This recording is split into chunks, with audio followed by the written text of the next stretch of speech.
Samsung Galaxy S26 Ultra. Don't pre-order until you watch this video.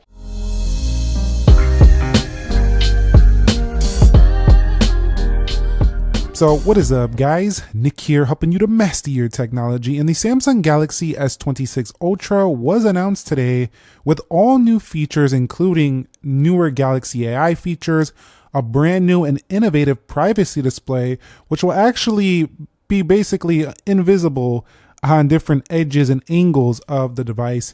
And it does retain the same starting price as last year's S25 Ultra.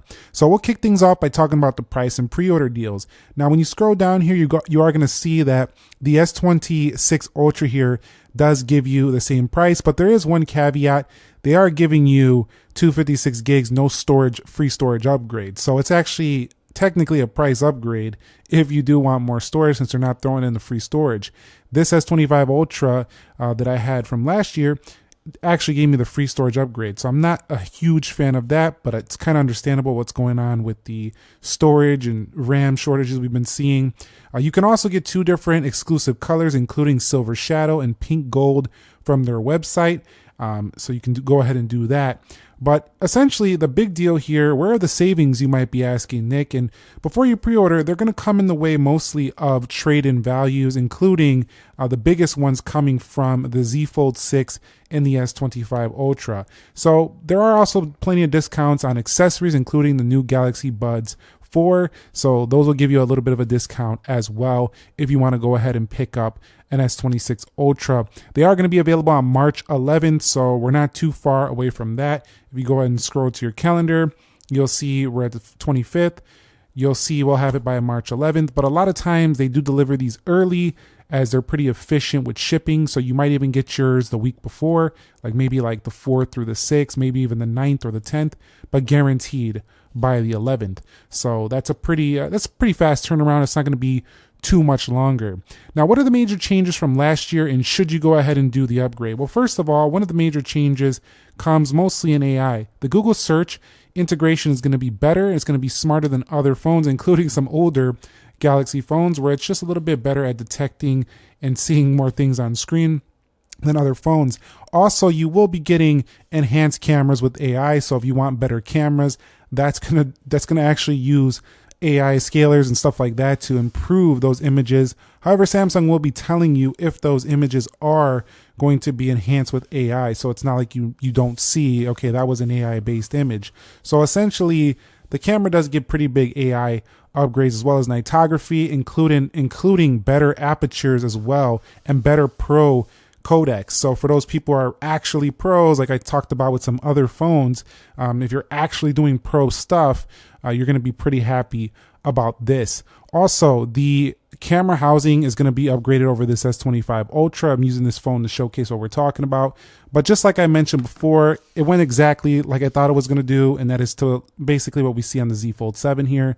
This housing right here. Let me go ahead and take this filthy case off just to show you that. But you can see it basically has that housing right there on the camera, which is better because the S25 Ultra does give you what I always thought were not the best looking camera rings, and they got rid of those in one generation. So definitely good move by Samsung. I do like that. Now, another thing that's going to be upgraded here is going to be better cooling. Now, this one also was pretty good with cooling. It didn't even give me major issues with heavy gaming, but they're claiming the graphics are going to be much better in gaming. Console level is what they were claiming. And cooling should be better as well, as it has a more efficient Snapdragon 8 Elite Gen 5 for Galaxy. And we'll see if that overclock CPU does outshine some of the other Android competitors. But I do think the CPU and performance is definitely something you're going to want to go ahead and be subscribed to see some of the speed tests, to see how these things stack up to the best in the world. So performance, I think, if you really care a ton about that, the main thing is just the 8 Elite Gen 5. Now, the 8 Elite was already incredibly fast, and one of the things that didn't really change was the RAM. Still 12 gigs, still 16 if you go to the terabyte option. So same RAM levels. I kind of wish they would have went to 16 base RAM for all of them. But I get most people probably don't even need that, but still, for long haul users, that's definitely nice. Now, did they improve the display? And the answer is yes, they did, but they didn't do it in the ways you might think. They improved the display with the privacy option, which actually was, for me, the most pop of the event. It was the most exciting thing of the event. It's the thing that I felt like, okay, this is actually pretty cool. That was actually pretty cool. And that was the privacy display. So that's something I do think this S25 Ultra or S26 Ultra is going to definitely be worth picking up for. It's going to be housed right up here in the settings area. It's just a little button you press and you could change the levels, and it's going to basically give you this darker look on the angles, and then when you see it head on, you can still see it. So definitely a worthy change for the phone. I do feel like eventually that's just going to become standard across smartphones if this feature turns out to be incredibly useful, which I do think it will. But for now, it does have a really nice innovative take. It's also going to be the M14 OLED on here, so it's actually going to have superior color accuracy and a better overall display than previous Samsung phones. Not that these were bad, these were already amazing, but they're going to be even better now. Brightness is kind of the same.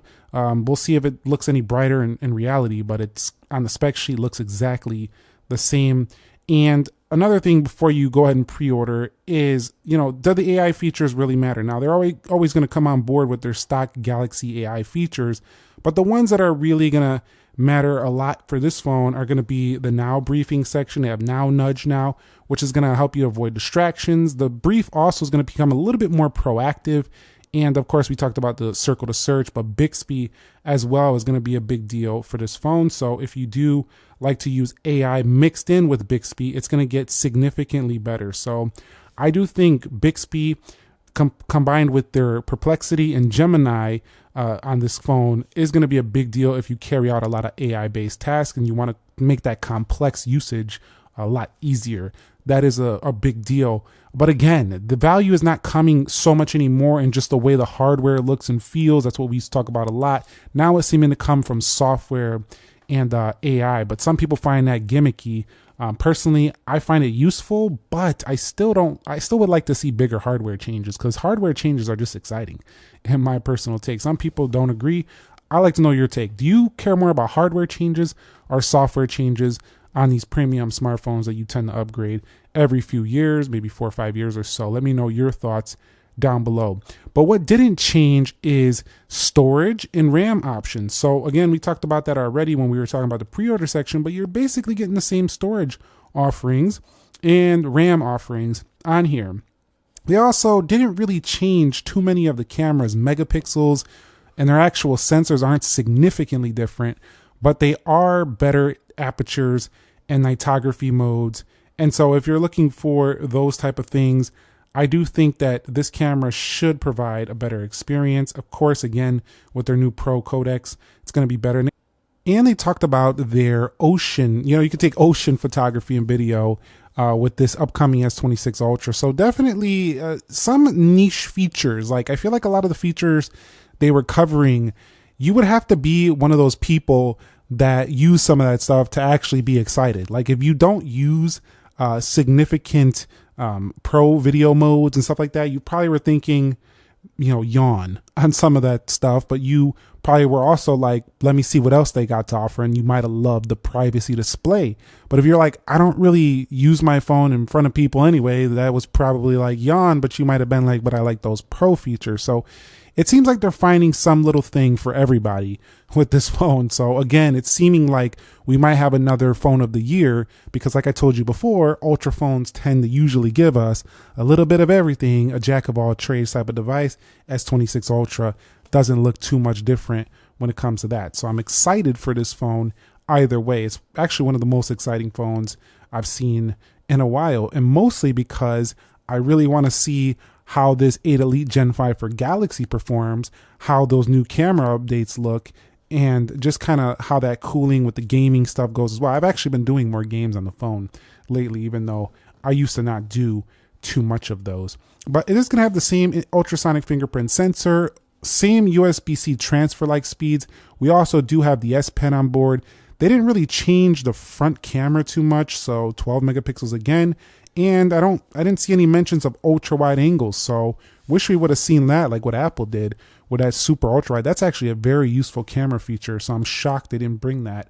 Well, you didn't see it in the video anyway. But we also don't have a significantly different look. We do have a little bit different rounded corner. They look a little bit more smooth at the edges, and the camera housing a little bit different. But other than that, it doesn't look too much different. So I think you're going to really still like this if you loved what the S25 Ultra looked like. But if you don't want to pay that much money, you could also look for one of these discounted right now. All of the Wi-Fi connectivity stuff is pretty much the same. I don't think we're going to see too much difference in actual phone call quality.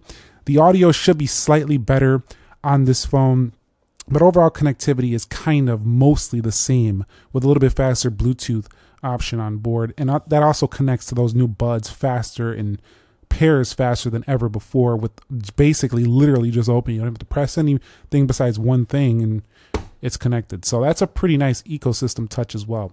One thing I want to say before we get up out of here is, how does this S26 Ultra make me feel compared to the S20 or the iPhone 17 Pro Max? And honestly, I think the S25 Ultra was already beating the 17 Pro Max in many areas, but not the battery. And this S26 Ultra that just got launched has the same 5,000 size.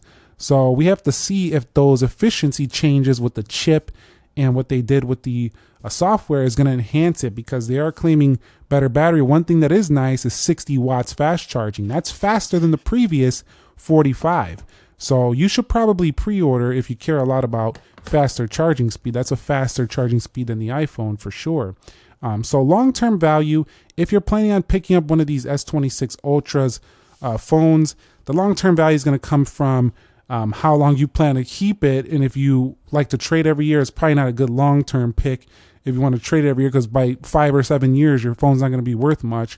But if you wanted to upgrade from like last year's phone, I think you should hold off for a minute. Wait till we do our deep dive comparisons. Wait till we do our speed test if you have an S24 or S25 Ultra. But if you don't have those two phones, I do think that if you have an S22 or S23 Ultra or below, any of those below that, or you have a base S20 series phone and you want to go up to the Ultra, absolutely, just go for it. It's going to be a pretty nice change for you. But stay tuned. We're going to do some more comparison speed test when this phone does arrive to the channel. I am in talks with Samsung. We'll see if they send one. If not, I've already pre-ordered, so it's going to be here either way.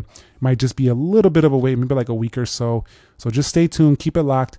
I'll catch you on the next episode, and share with me your thoughts down below in the comments. I love to talk to you about this topic. It's super exciting. Launch day here, 2026, Samsung Unpacked. Let's discuss. Nick here. Be sure to be well, and peace.